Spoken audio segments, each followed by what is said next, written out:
Angie and Haley present, and today I'm going to be interviewing one of my dear friends. This is my friend Taz. Hey Say everyone. hi, everyone. So, Taz, I want to know a little bit about you, your background, and why you're here with us today. Well, I'm now 28. I lived in a town called Medford, Oregon. It's not that pleasant, but most of my life was spent in that town. Okay. And you grew up there, and you Yeah. were born there. And you have a story to tell us. Yeah. You were houseless for a while growing up, Yep. correct? Yep, about 7-8 years of homelessness, houseless, or whatever you guys want to call it out there. And may I ask how you got in that situation? Yeah, I'll go into it a little bit. I don't want to go into too much That's detail, fine. but You talk about how much I was basically in a very abusive relationship, and at the time all I wanted to do was get out and get away from him. So I just took off, left my things, only brought very few things that were owned on me. Everything else was left. Spent a few days with another homeless man, and we decided to hitch it, go off to the country, explore it. We went all over the place, just the States. So you traveled? Yeah. Homeless? Yep, in a car. And how long were you on the streets? I was homeless for about 7 to 8 years. Wow.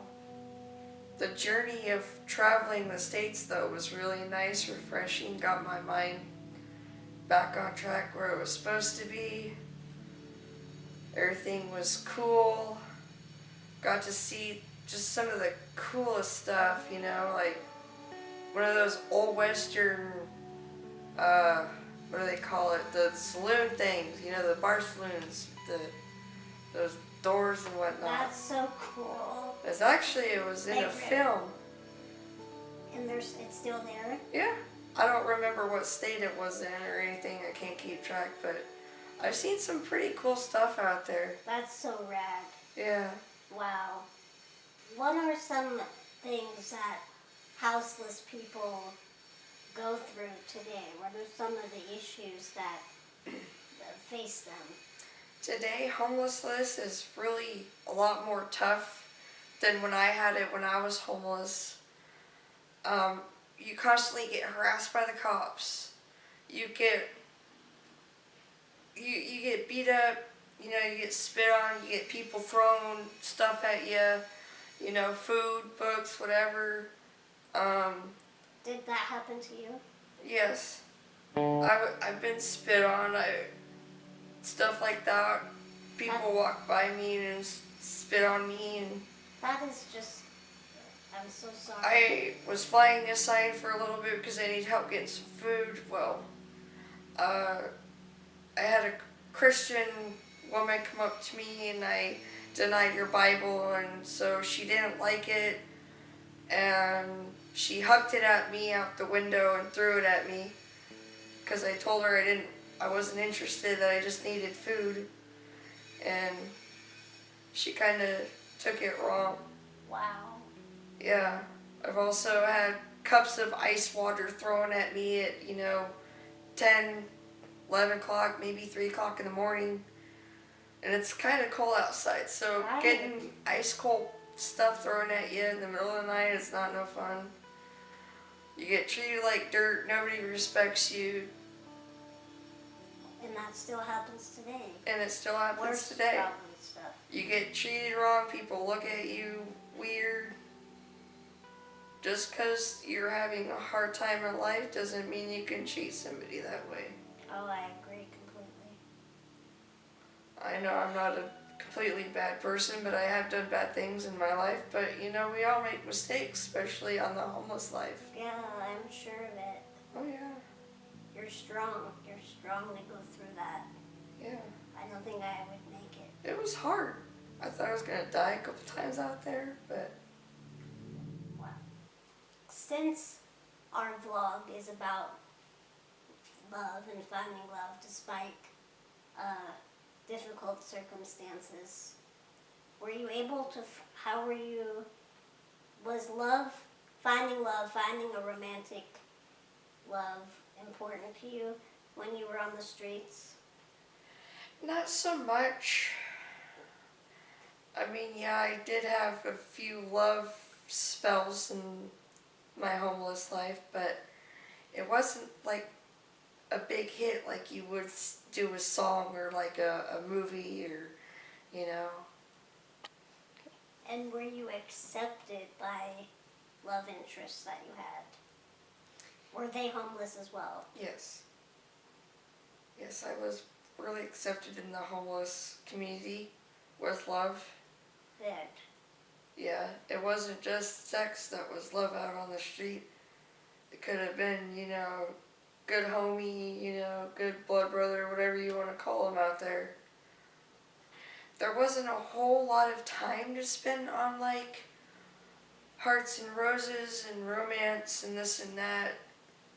We also had to deal with other things. Right, your safety. Safety, you know, and if you did want to, you know, Hook up. hit the hay with someone, that you would have to find a nice private spot, and that was hard to do most of the time because there's people everywhere. Right, right.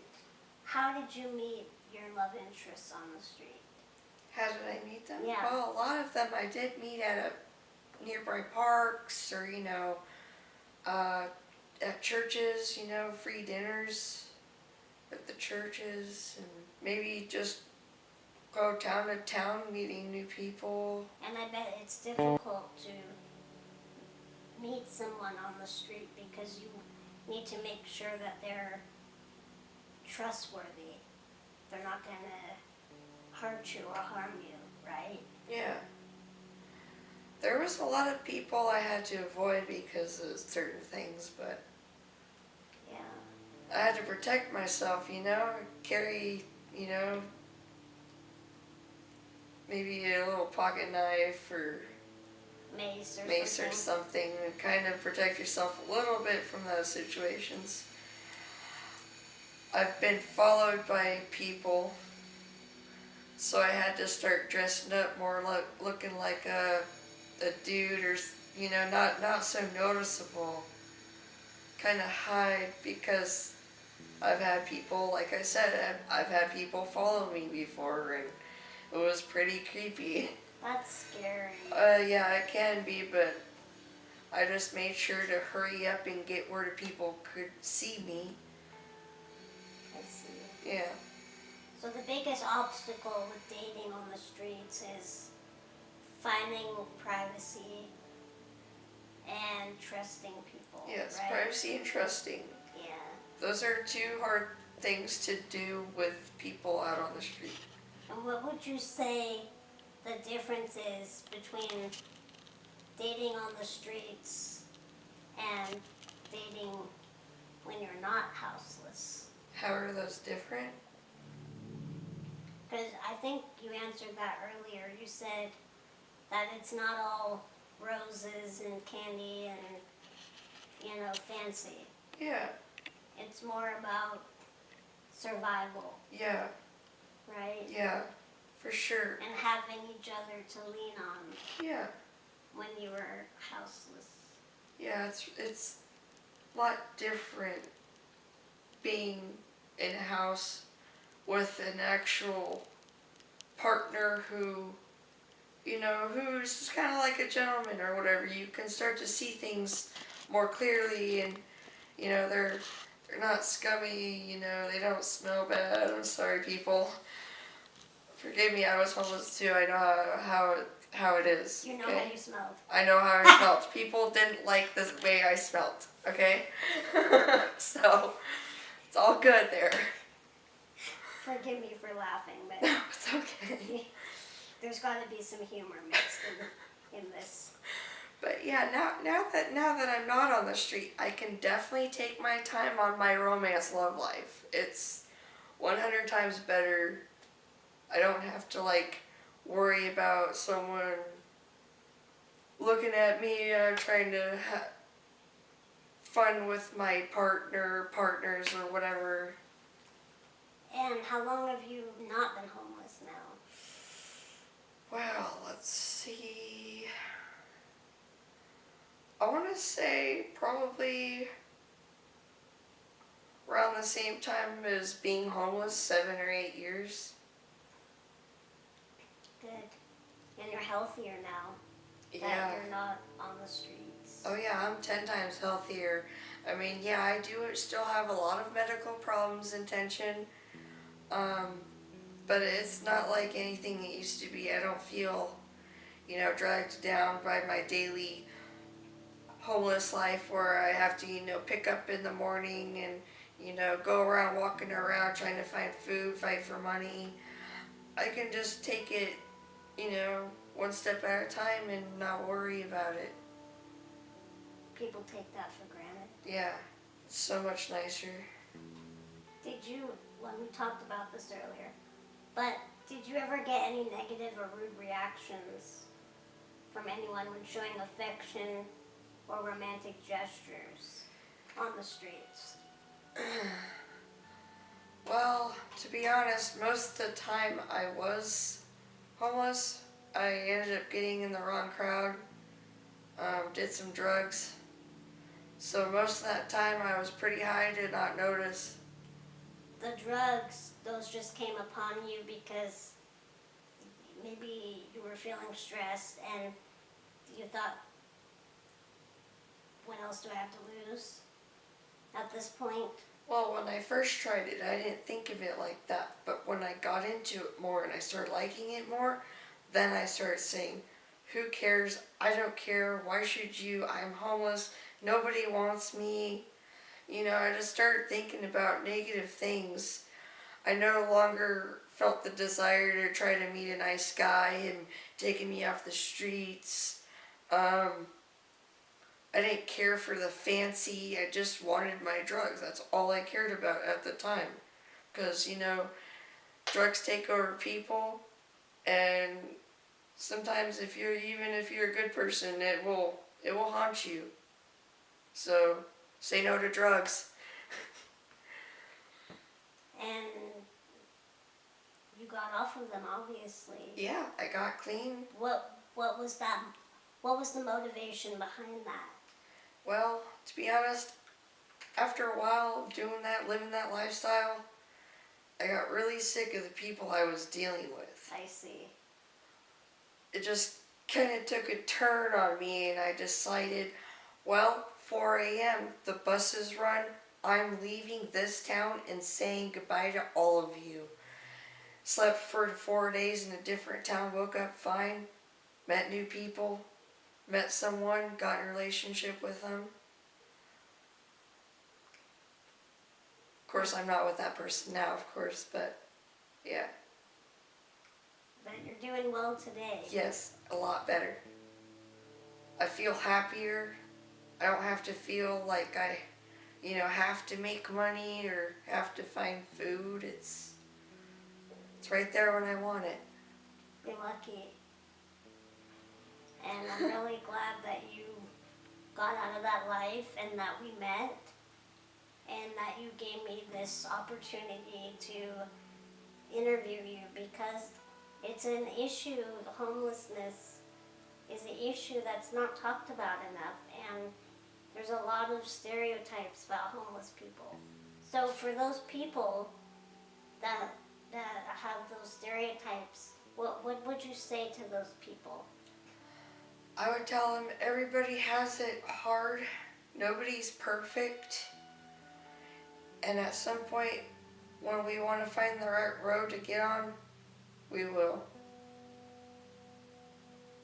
And to be nice to everybody. And to be nice to everybody. It doesn't matter if you're homeless, if you're rich and a millionaire, please respect everyone as an equal individual. Because it does hurt people's feelings, it really does. It can really put a person's mind just over the edge, and you don't know what they're gonna do.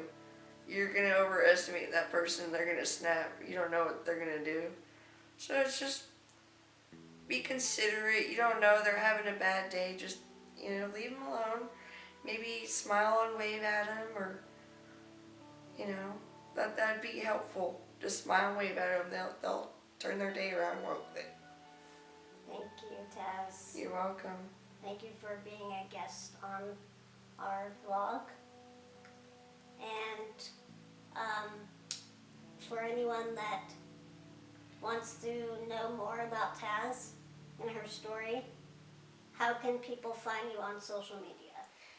Well, let's see. I do have a Twitter account. I'm not familiar exactly with it, but it will be posted up on Haley and Angie Presents website, as well as with a Facebook webpage. And you want to talk about your Mixer account. And my Mixer, I'm a video game live streaming gamer, interactive live streams, video games 24/7. Join me, mixer.com, Tasmanian420, Taz, capital T-A-Z, _ Manion, M-A-N-I-O-N, _ 420's channel. Please join in, tune in to the Summer's Great Play ever. And she has a Twitter too. I have a Twitter and a Facebook, and I've got all kinds of things. I'll be posting it up, blasting it on my pages, so tune in with Haley and Angie Presents one more time, and they will be posting that for me. This is Haley with Angie and Haley Present, signing out. Peace and love. Bye.